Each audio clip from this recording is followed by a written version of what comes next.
I was utterly shocked when I learned from my friend Benjamin that he had sold the house I inherited from my father for $660,000. He delivered this startling news with an unsettling cheerfulness during a phone call from the hospital. Adding to my astonishment, he revealed his plans to travel with his mistress. The whole scenario seemed completely absurd to me, and I struggled to understand why Benjamin would make such a decision about a house that held such sentimental value to me. Moreover, he casually mentioned that he intended to leave his family, including his daughter Nancy, behind. Benjamin's indifferent attitude towards his daughter, who he complained was becoming too arrogant and annoying, deeply upset me. His heartless comments about his child filled me with rage. As I grappled with the bewildering news of the house sale and his plans to abandon his family, I felt a mix of anger and disbelief. It seemed like I might lose my grip on reality. I felt compelled to step in and stop Benjamin from rashly getting rid of the house. My name is Charlotte, and I am a 39-year-old homemaker. My life with my husband Benjamin and our 9-year-old daughter Nancy has been increasingly troubled.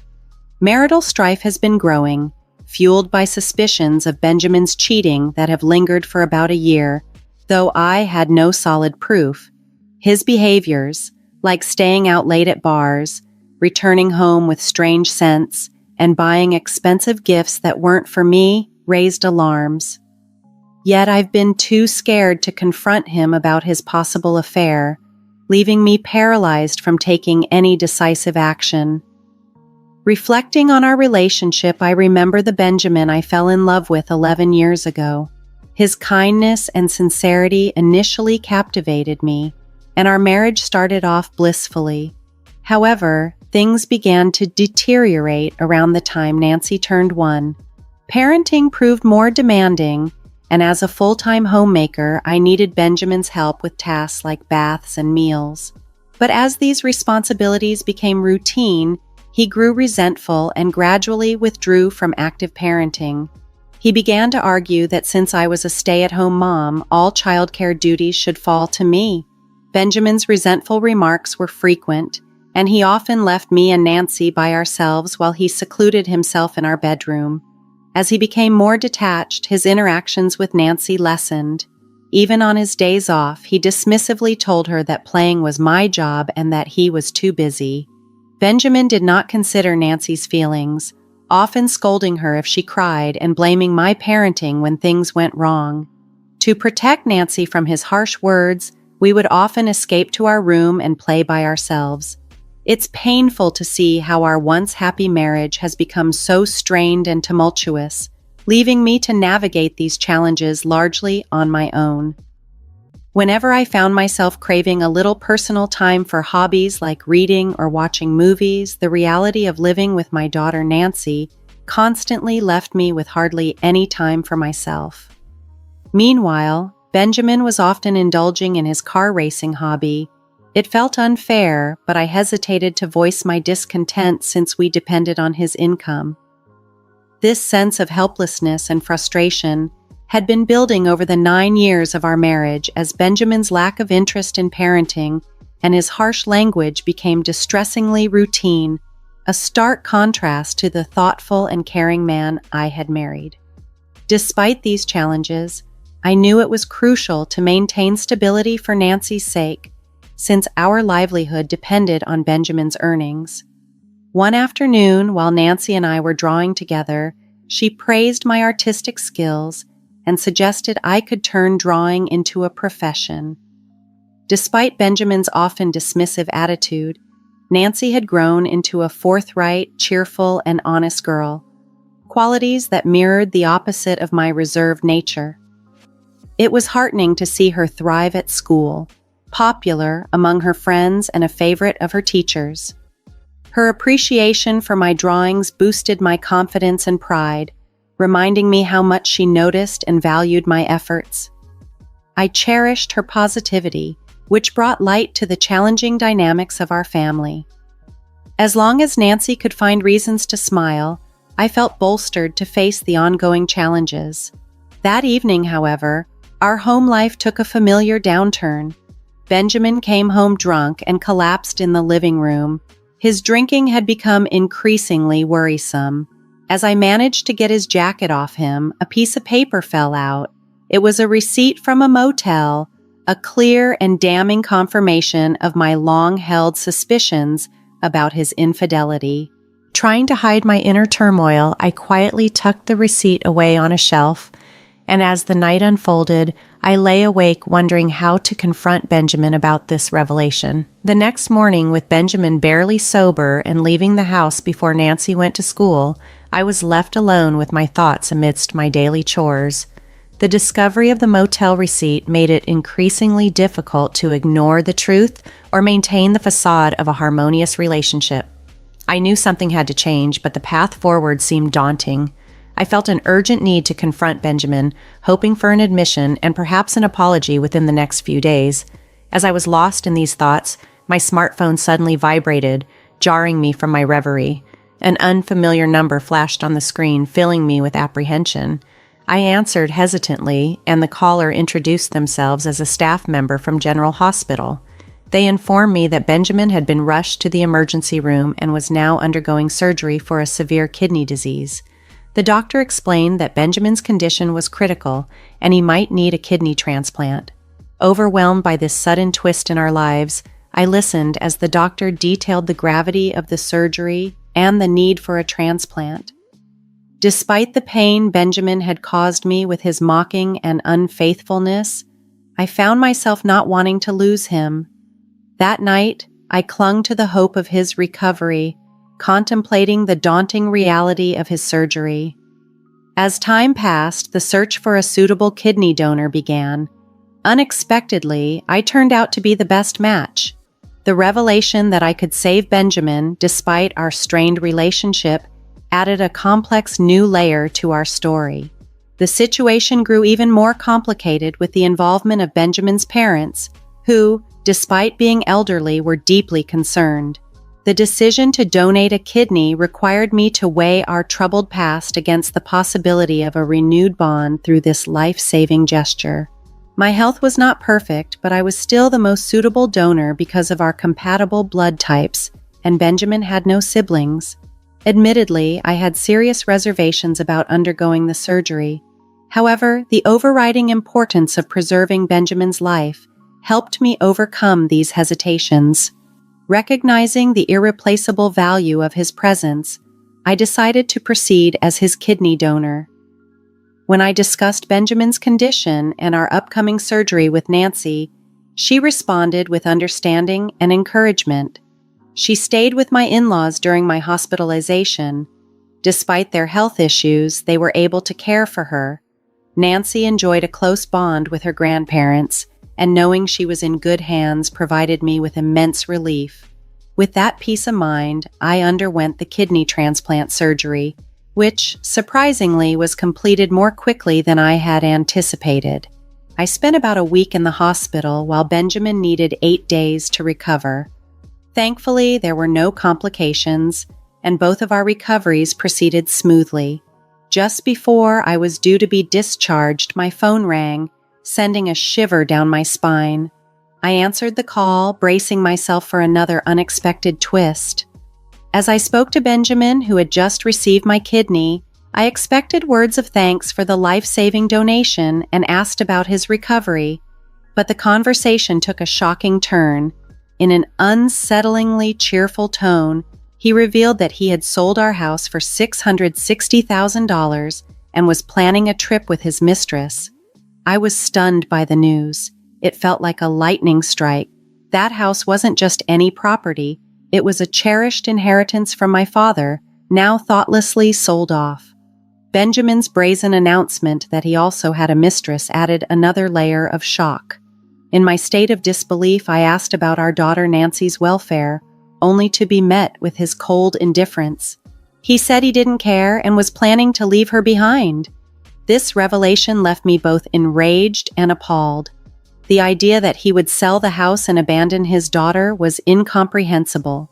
Determined to take action, I realized I had to prevent Benjamin from rashly giving up our home.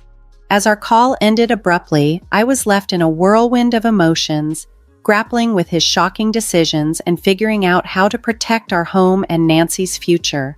Struggling to grasp the reality of Benjamin selling our house while he was still in the hospital, the stress worsened my condition, leading to an extended hospital stay. Feeling helpless and distressed, I lay in the hospital bed for days, pondering my next moves. My first instinct was to reach out to Nancy. Without the house, we would have nowhere to live. Despite my anger at Benjamin for his audacious actions and his affair, my primary concern was for Nancy's well-being. I decided to call her at my in-laws' house, where she answered the phone. I anxiously asked Nancy how she was coping and if she felt lonely, especially with the news of our house being sold by her dad. Her response was unexpectedly reassuring. She calmly informed me that she had managed to handle the situation, explaining that her dad had instructed his mistress to sell the house. Nancy's mature handling of this surprising turn of events left me both surprised and proud. She reassured me that everything was fine and expressed her gratitude for my concern. Encouraged by Nancy's composed demeanor, I felt a bit of peace settle within me. However, curiosity about what was currently happening with Benjamin and his mistress lingered. Reminding myself of the need for rest, I allowed sleep to take over. After 4 days of recovery, I was discharged from the hospital and made my way to my in-laws' house. Upon arrival, Nancy greeted me with joy, and my mother-in-law welcomed me back with a gentle smile, expressing her happiness. In contrast, my father-in-law's expression was grim as he apologized for Benjamin's actions. I was baffled at how Benjamin could stray so far from the values instilled by his wonderful parents. Despite their apologies, I acknowledged that perhaps I should have spoken up sooner. As we talked, my in-laws expressed their determination not to let Benjamin have his way. Intrigued and somewhat anxious, Nancy and I decided to head home. However, on our way, we encountered an unexpected scene in front of a realtor's office. There, we saw a disheveled Benjamin and an unknown woman, presumably his mistress, engaged in a heated argument. Benjamin, dressed in sweatpants and with unkempt hair, appeared visibly distressed. His mistress, wearing a short skirt and only one high heel, looked frustrated as she complained about the house not being sold and a canceled purchase deal of $660,000. The chaotic scene unfolded before us, adding another layer of complexity to our already tumultuous situation. Benjamin's angry gestures and his mistress's loud complaints drew shocked looks from passers-by. Nancy and I, equally surprised, approached them seeking an explanation. Upon questioning Benjamin about his actions, he and his mistress were visibly taken aback, gasping in surprise. Accusations flew immediately, with Benjamin suggesting that I must have talked the buyer out of the deal. Dismissing their baseless claims and instinctively protecting Nancy behind me, I stood firm, ready to address the mess that had unfolded. I stood firm against their accusations, deeply troubled by the unfolding drama. The realtor, caught in the middle of this chaos, reacted with disbelief upon discovering that I was Benjamin's wife. The cancellation of the house purchase had thrown a wrench in their plans. Benjamin, pointing at his mistress, admitted he still had debts from the money he had lavishly spent on her. It slowly dawned on me that Benjamin intended to sell the house to settle these debts and secure a new place for them both. The realization washed over me like a harsh wave. Benjamin knew full well that the house was a precious inheritance from my father, and yet he was willing to disregard Nancy and me in his scheme to seize my most valuable asset.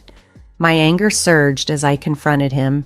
Despite the tense situation, he continued to hurl insults, displaying a shocking lack of decency. I challenged his audacity to sell my house without my consent, emphasizing that I was the rightful owner. My anger grew as I questioned whether he had gone as far as forging documents to facilitate the sale. Then I revealed a surprising twist. Benjamin had been bad-mouthing the supposed buyers of the house, unaware that they were his parents. This revelation about my in-laws' involvement came from Nancy, who had discussed Benjamin's misdeeds with them. Infuriated by their son's actions, my in-laws had decided to step in and protect both their daughter-in-law and their beloved granddaughter. Nancy stepped forward confidently, explaining that her grandparents knew the house's significance to us and disapproved of its hasty sale. In a strategic move, they had pretended to buy the house before anyone else could. Faced with this deception, Benjamin, desperate and defeated, unleashed a vulgar laugh and lashed out at Nancy and her grandparents.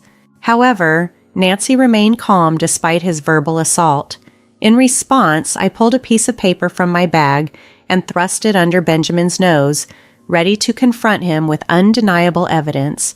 The unfolding drama highlighted the complexities of family dynamics and the lengths one would go to protect the ones they loves. I brandished the divorce papers and declared resolutely, "I want a divorce."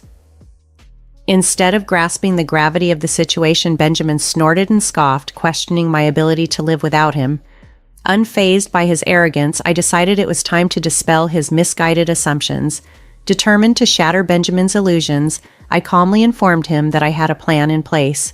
"Don't worry, I'm going to receive a lifetime gift from your parents," I stated, revealing that despite everything, his parents were stepping in to support Nancy and me, ensuring we would be taken care of. This move was not just about ending a marriage, but about securing a safe and stable future for Nancy and myself.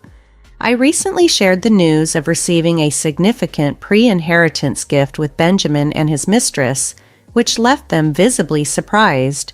I explained that my in-laws, facing their health issues, decided to transfer some of their wealth to me sooner rather than later. Initially, I thought Benjamin might be the recipient of this generosity, but my in-laws were clear that they felt I deserved it more, especially since I had given them a cherished granddaughter. They expressed disappointment in Benjamin, who had not shown appreciation even for a life-saving organ donation they had facilitated. Feeling fortunate for their kindness, I gratefully accepted the gift. This decision visibly upset Benjamin, making him look pale and disturbed. He vehemently opposed the arrangement, labeling it as unfair and corrupt, and even threatened legal action. However, I calmly pointed out that his financial recklessness was to blame for his current situation, and our parents had made a perfectly reasonable choice. I also doubted aloud whether he could afford the cost of a legal battle, considering his history of financial mismanagement. Confronting him more directly, I warned that I intended to claim every cent due to emotional distress and child support. I sternly advised him that I was prepared to go to great lengths to ensure he fulfilled his obligations. Overwhelmed and regretful, Benjamin pleaded for mercy, but it was clear that his apologies were too late. I firmly told him that I would relentlessly pursue justice for both the insults and the neglect he had shown towards our daughter Nancy and myself. As Benjamin and his mistress hurriedly left the scene, a realtor who had observed the whole exchange thanked me for handling the awkward situation effectively. The resolution, though tense, was necessary to uphold respect and accountability in our family dynamics. After settling any misunderstandings, I was ready to embrace a new beginning. Holding my daughter Nancy's hand, we walked home together. She thanked me for being her advocate, and her smile in that moment filled me with resolve. Silently, I promised to always protect her.